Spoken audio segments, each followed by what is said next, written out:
वालेकुम स्टूडेंट्स, इंशाल्लाह अभी हम स्टार्ट करेंगे कि डायबिटिक्स मेलाइटस क्या होती है। ठीक है, तो ये हमारे पास एंडोक्राइन डिसऑर्डर्स की लिस्ट में ही आती है। ठीक है, और ये केम्यू की मेन स्लाइड्स हैं। ठीक है, उसको फॉलो करें ताकि पेपर में आपको आसानी हो। जो भी एमसीक्यूज़ हैं आते हैं वो मैं आपको पॉइंट आउट कराऊंगा। ठीक है, तो आप हमारे साथ रहिए और जो भी स्टूडेंट्स ये वीडियो देख रहे हैं तो आप अपने साथ कापी में लिख लिया करें। ठीक है, तो सबसे पहले ये है कि डायबिटिक्स मेलाइटस होते क्या है। ठीक है, तो डायबिटीज़ उसको कहते हैं जब एक पर्सन में शुगर की लेवल ज़्यादा हो जाती है, मेलाइटस पिल बन जाती है। ठीक है, तो ये दो वर्ड्स है कि डायबिटिक्स मेलाइटस वो कंडीशन है जब एक पर्सन की बॉडी की जो सिस्टमिक सर्कुलेशन होती है उसमें जब ग्लूकोज की मकदार ज़्यादा हो जाती है। ठीक है, तो डायबिटिक्स मेलाइटस डिस्क्रिप्शन ये है कि diabetics mellitus is a chronic systemic disease that alter carbohydrate fat and protein metabolism. ठीक है, तो ये तीनों चीज़ों की जो मेटाबॉलिज्म अल्टर हो जाती है तो फिर क्या बन जाती है। It is the most common endocrine disorder and is the third leading cause of the death in the United state. जो अमेरिका में थर्ड लीडिंग जो काज होती है जिस वजह से ज़्यादा पर्सन जो है वो क्या होती है मतलब डेथ हो जाती है तो उसकी। ठीक है, तो फिर जो वजह है वो हमारे पास ये डायबिटिक्स सी मेलाइटस ही होता है। ठीक है, फिर क्या होता है कि पोर जनरल जो क्लासिफिकेशन हुआ है उसने रिकग्नाइज़ किया हुआ है। तो एक हमारे पास जो है वो हमारे पास प्री डायबिटिक्स है। ठीक है, कौन सा वाला, pre diabetic.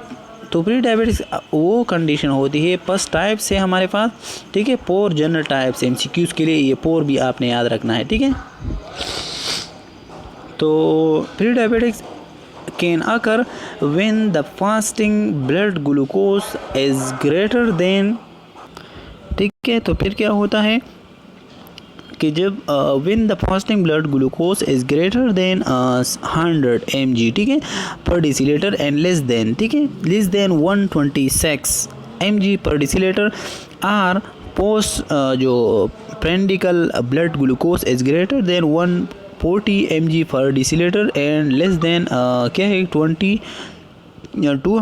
mg per deciliter। देखिए हमारे पास क्या होती है कि प्री डायबिटिक्स वो कंडीशन होती है जब एक पर्सन के जब हम फास्टिंग ब्लड ग्लूकोज देखते हैं ना, अगर उसकी जो कंडीशन है वो ग्रेटर देन 100 से आ गया या उसकी जो कंडीशन है वो मतलब या लेस देन 126 आ गया। ठीक है, किस टाइम, मील के बाद। वो मील हो गया, उसने मील की, कार्बोहाइड्रेट प्रोटीन फैट्स की इंटेक की, बाद में भी पोस्ट पेंडिकल मीन जो बाद में भी हमने चेक किया उसकी ब्लड ग्लूकोज लेवल जो है 140 डिसिलीटर आया, इसी तरीके से 200 से कम आया। तो उसका मकसद यही है कि ये प्री डायबिटिक्स है, मतलब ये डायबिटिक्स पेशेंट होने वाला है।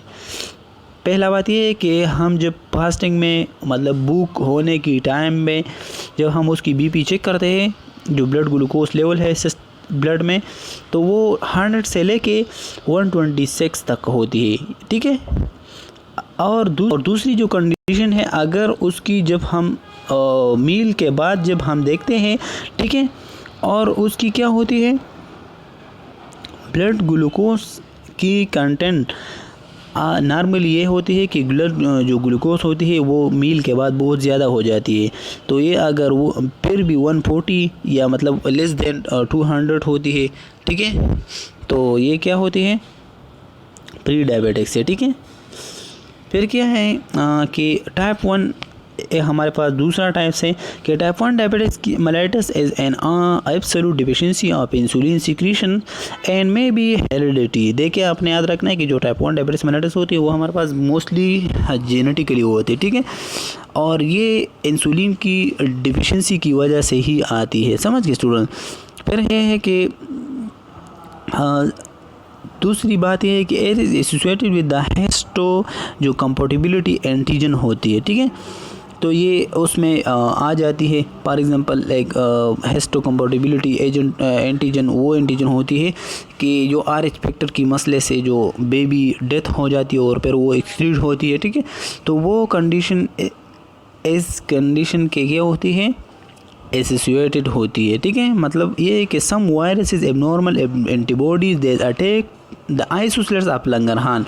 तो कुछ ऐसे सेल्स होती है जो कि वो आइसोलेट्स आप लंगरहान पे इफेक्ट करते हैं, जो एंटीबॉडी बनी हुई होती है, ठीक है। तो वो एंटीबॉडी क्या होती है, वो एंटीबॉडी की वजह से फिर जो पेंक्रियाज की सेल होती है जहाँ से इंसुलिन सीक्रेट होती है, वो सेल ख़त्म हो जाती है।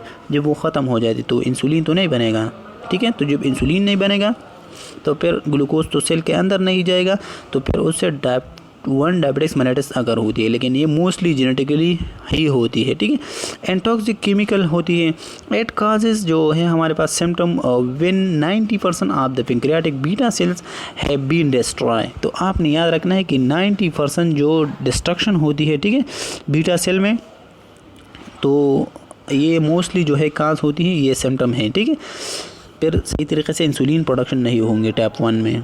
तो 2 टाइप हो गए, एक हमारे पास प्री डायबिटिक्स है, दूसरा टाइप 1 है, तीसरा जो है वो हमारे पास टाइप 2 है। टाइप 2 डायबिटिक्स मेलेटस क्या होती है कि may be heredity, it is associated with obesity, ठीक है, and result from a different causes then type 1 diabetes, ठीक है। It cause by a defect in insulin secretion and decrease insulin effectiveness at एक amount for 90% of diabetics patient. देखिए type 2 में होते हैं कि ये मोस्टली ये भी हेरिडिटी होती है, लेकिन इसमें 2 थ्योरी है। एक थ्योरी है कि यह तो जो इंसुलिन है वो सही तरीके से प्रोड्यूस नहीं हुए बीटा सेल से, और दूसरी काज ये है कि वो जो इंसुलिन की जो रिसेप्टर्स है, वो रिसेप्टर सही तरीके से उसको रिस्पांस नहीं करा रहे हैं, ठीक है। तो उसकी वजह से फिर क्या बन जाती है, और ये मोस्टली ओबेसिटी की वजह से होती है। जब एक इंसान की पेट्स वगैरह ज़्यादा हो जाती है, फिर उसकी वजह से जितने भी रिसेप्टर्स और हार्मोन की एक्टिविटी होती है वो फिर डिस्टर्ब ही होती है, ठीक है। तो क्या है कि एट अमाउंट 90% डायबिटिक्स पेशेंट जो है मोस्टली जो हम देखते हैं, तो वो इंसुलिन की क्या होती है, इफेक्ट नहीं करा रहे हैं। जो इंसुलिन है वो सही तरीके से जो रिसेप्टर्स है उस पर काम नहीं कराते। जब इंसुलिन का रिसेप्टर है ग्लूकोज का, जब इंसुलिन यहाँ पे आएगा ना, तो ये ग्लूकोज का रिसेप्टर खुद बहुत जो है वो क्या हो जाएंगी, वो ओपन हो जाती है। तो 90% चांसेस इंसुलिन की इनइफेक्टिव की होती है, ठीक है। मतलब वो इंसुलिन सही तरीके से इफेक्ट नहीं कराते सेल पे, ताकि ग्लूकोज अंदर कराए। पर 4 नंबर जो टाइप है वो हमारे पास गेस्टेशनल डायबिटीज़ है। तो गेस्टेशनल डायबिटीज़ मेलेटस काज ग्लूकोज इंटॉलरेंस ड्यूरिंग प्रेगनेंसी, ठीक है। इट कॉज डिसअफेयर आफ्टर डिलीवरी, ठीक है, but may develop into type 1 and type 2।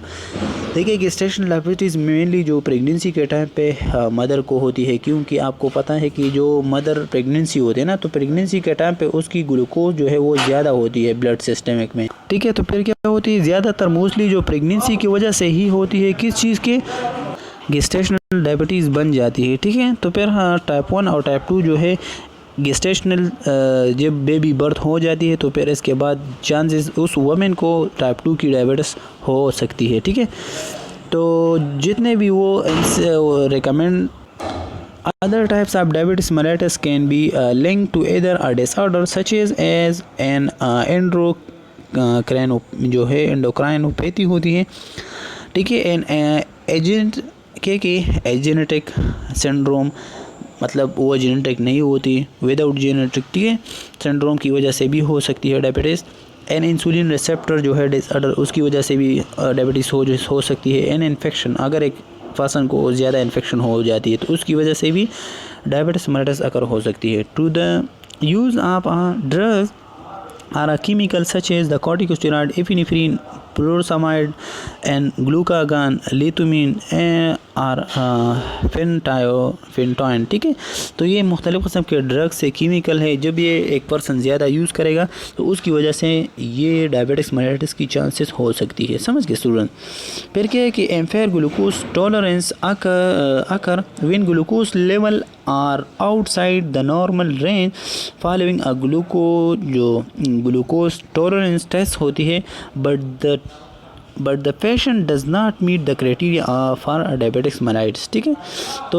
तो फिर इस पर्सन को जो ग्लूकोज टॉलरेंस ग्लूकोज वो क्या कि वो उसको यूज़ नहीं होने देते, क्योंकि उसकी वजह से फिर उसकी मुख्तलिफ़ किस्म की जो बॉडी की सिस्टम होती है फिजियोलॉजिकली वो इफ़ेक्ट ही हो सकती है, ठीक है। तो डायबिटिक्स पेशेंट जो है उसकी जब हम ये ग्लूकोज टॉलरेंस टेस्ट करवाते हैं तो फिर उसके मालूम होती है कि कौन से एबनॉर्मलिटी उसमें अकर हुआ है, ठीक है। फिर क्या है कि मेनी क्या होती है complication are associated with diabetes mellitus, ठीक है। फॉर एग्जांपल जो है microvascular and macrovascular changes increase the risk of heart जो है डिजीज, ठीक है। तो फिर उसकी वजह से इस डायबिटिस मेलाइटिस की ये कॉम्प्लिकेशन आ सकती है कि उसकी जो वेसल्स होती है वो जो मैक्रो और माइक्रो मतलब स्मॉल ब्लड वेसल और जो लार्ज ब्लड वेसल होती है वो क्या हो जाती है, उसमें अथीरोस्क्लेरोसिस हो जाती है। मीन उसकी जो ब्लड की वाल होती है वो थिन हो जाती है। फिर उसकी जो कार्डिक जितने भी एक्सीडेंट्स होती है, कार्डियोवास्कुलर हाइपरटेंशन, पेरिफेरल जो वास्कुलर डिजीज है, सब चीज़ें अकर होती है, ठीक है। फिर क्या कि माइक्रो वेस्कुलर जो चेंजेस आती है तो उसकी वजह से थिकन, हाँ, फिर जो कैपिलरी बेसमेंट होती है membrane and cause change and, ठीक है। तो उसकी वजह से फिर जो कैपिलरी की बेसमेंट मेम्ब्रेन होती है, ठीक है, जो ट्यूनिका मीडिया और वगैरह जो ट्यूनिका एंटर ना होते हैं ना, तो उसकी वेसल्स फिर थिक हो जाती है किडनी में। तो जब किडनी में ब्लड वेसल थिक हो जाती है उसकी साइज़ चेंज हो जाती है, फिर उसमें से इसी तरीके से ब्लड नहीं जाएगा। जब ब्लड नहीं जाएगा तो फिर फिल्ट्रेशन तो ख़राब होगी ना इसकी वजह से, ठीक है, ठीक है, ठीक है। तो हमारे पास क्या है कि जो मोटर एंड सेंसरी न्यूरोपैथी फिर आ जाती है और मे रिजल्ट इन वीकनेस, ठीक है, वीकनेस भी आकर होती है। क्योंकि अगर एक पर्सन को टाइप 2 डायबिटीज़ वगैरह हो, ठीक है, तो फिर उसको ग्लूकोज वगैरह सेल में नहीं जाएगा। तो जब ग्लूकोज सेल में नहीं जाएगा तो फिर उसकी ग्रोथ किसी तरीके से होगा नहीं होगा ना, तो ये हाइपर एस्थीसिया हो जाती है मतलब उसकी, ठीक है स्टूडेंट। तो अगर उसको कोई भी सेंसेशन जो है ज़्यादा हो जाती है या उसको हाइपोस्थीसिया मतलब जो है उसको सेंसेशन कम हो जाती है एंड फैन की, ठीक है। तो ये सब हमारे पास किस की वजह से होती है, डायबिटिक मेलाइटिस पेशेंट को होती है। आपको पता होंगी कि जो डायबिटिस मेलाइटिस जो पेशेंट होती है उसको कोई भी जो है पेन वगैरह अगर आप उसको कोई भी ऐसा चीज़ अप्लाई करते हैं ताकि उसकी पेन हो जाए, लेकिन उसको पेन वगैरह पेरिफेरल में सेंस नहीं होंगी, ठीक है, फील नहीं होंगी। ऑटोनॉमिक न्यूरोपैथी हो जाती है जनरली अकर आफ्टर मीनी एयर एंड में काज कार्डिक एबनॉर्मलिटी, ठीक है। फिर उसकी वजह से कार्डिक एबनॉर्मलिटी भी काज होती है, ठीक है, क्योंकि ग्लूकोज की मकदार ज़्यादा होती है और इसी तरीके से वो रिवॉल्व होती है तो कार्डिक ओवरलोड की भी ख़तरा होती है। डायबिटिक जो है डायरिया हो सकती है, ठीक है, और गैस्ट्रोपेरेसिस हो सकती है और इम्पोटेंस, ठीक है, एंड यूरिन रिटेंशन, ठीक है। तो ये सब की जो है क्या है कि डिस्कम्फर्टेबिलिटी हो सकती है। तो अगर हम देख लेना तो गैस्ट्रोपेरेसिस वो कंडीशन होती है कि इसमें जो स्टमक की मसल होती है वो उसकी जो कंट्रैक्शन रिलैक्सेशन की जो एबिलिटी होती है वो फिर ख़त्म होती है। तो उसकी वजह से जो स्टमक में जितने भी कंटेंट्स होती हैं वो रहते हैं और मसला क्रिएट हो जाती है, अल्सर वगैरह, ठीक है, ठीक है। फिर हमारे पास infection can result from accommodation of serum glucose and the skin and poorly functioning white blood cell, ठीक है। तो आपको पता है कि हर चीज़ के लिए एनर्जी चाहिए होती है और उस एनर्जी को पैदा करने के लिए ग्लूकोज यूटिलाइज होती है, लेकिन डायबिटिस मेलाइटिस में जो है ग्लूकोज सेल के अंदर नहीं जाती और मेटाबॉलिज्म नहीं होती। जब मेटाबॉलिज्म नहीं होंगी तो एनर्जी कहाँ से नहीं प्रोड्यूस होगी ना, तो जब ये एनर्जी प्रोड्यूस नहीं होंगे तो फिर आरबीसीज और वाइट ब्लड सेल और सब चीज़ें जो होती है वो तो एडीपी पे काम करते हैं, फिर वो सही तरीके से अपना फंक्शन नहीं परफॉर्म कर सकते और इन्फेक्शन की चांसेस बहुत ज़्यादा होती है। फिर क्या कि विद डायबिटिक्स मेलाइटिस हाइपरग्लाइसीमिया, ठीक है, तो ग्लूकोज की मकदार ज़्यादा होती है। Hyperglycaemia mean result from insulin deficiency और इंसुलिन रेजिस्टेंस, ठीक है, या तो इंसुलिन बन नहीं रहा या उसकी जो रेजिस्टेंस है वो उसको प्रोड्यूस हुआ है, या क्या कि which make insulin unavailable to cells, ठीक है। तो फिर अगर इंसुलिन अवेलेबल नहीं है सेल्स के, ठीक है, और सेल के अंदर जो है ग्लूकोज नहीं जाते तो the discrepancy between the amount of insulin available to tissue and the amount of needed lead to impair carbohydrate protein and fat metabolism। तो फैट्स और प्रोटीन कार्बोहाइड्रेट मेटाबॉलिज्म के लिए जितने मतलब इंसुलिन की ज़रूरत होती है और उस इंसुलिन को जो ग्लूकोज पैदा हो जाती है इस मेटाबॉलिज्म से उसको सेल के अंदर लेके जाना, उस उस ग्लूकोज को सेल के अंदर लेके जाने के लिए जो इंसुलिन रिस्पॉन्सिबल है, वो इंसुलिन अगर बॉडी में ना होना तो फिर क्या, फिर ये डायबिटीज़ मेलिटस अगर होती है। तो साइन सिम्टम की अगर बात हम कर लेना, तो साइन सिम्टम यही है कि the classic sign and symptom are polydipsia. आपको पता है कि उसकी क्या होती है कि मतलब इस पर्सन को, अगर जो पेशेंट को डायबिटीज़ मेलिटस है उसको पोलीडिप्सिया मीन जो बहुत ज़्यादा तरस लगेगा, ताकि वो बहुत ज़्यादा डिज़ायर करेगा कि हमें ज़्यादा जल्दी और ज़्यादा से ज़्यादा पानी पिए, ठीक है। और पोलीपेगिया हो सकती है, मीन उसकी जो अमाउंट होती है खाने की पी के, तो उसको बहुत ज़्यादा जल्दी हंगर लगेगा। पोली उसकी जो यूरिनेशन की प्रॉब्लम होती है, वो बहुत ज़्यादा यूरिन को जो है उससे लॉस होगी। उसकी वजह से जब यूरिन लॉस ज़्यादा होगी तो सोडियम और वाटर ज़्यादा लॉस करेगा और उसकी वजह से वेट भी लॉस होंगी। अदर इफ़ेक्ट में इंक्लूड द फैटिग और जो सल्मोनियस, ठीक है। तो क्या होगी कि इस मतलब इस पेशेंट को मतलब सिमुलेंस वो उसको कहते हैं, वो उसको ज़्यादा स्लीपनेस उसको अकर होगी, ठीक है, और सुस्ती उस पर आ जाती है। फिर क्या है कि डायग्नोस्टिक टेस्ट और मतलब जो ट्रीटमेंट हम करेंगे उस पेशेंट के लिए, तो diagnosis may be based on the symptom diabetes mellitus and casual जो प्लाज्मा ग्लूकोज लेवल होती है, मतलब वो ग्रेटर देन 200 mg/dL होती है, ठीक है। और उसकी जो मतलब हाँ, अगर एक पर्सन की क्या होती है प्लाज्मा ग्लूकोज लेवल 200 से हर टाइम जो है वो ज़्यादा आती है जब वो आप मॉनिटर करते हैं, या इसी तरीके से an 8 hour fasting plasma glucose level greater than, अगर एक पर्सन ऐसा हो कि उसको 8 आवर तक आप फास्टिंग पे रख दे, कोई चीज़ उसको खाने के लिए ना दे, लेकिन फिर भी उसकी जो ग्लूकोज लेवल होती है वो 126 आती है, तो ये इसका मकसद क्या होगा कि ये डायबिटिक्स पेशेंट है, ठीक है।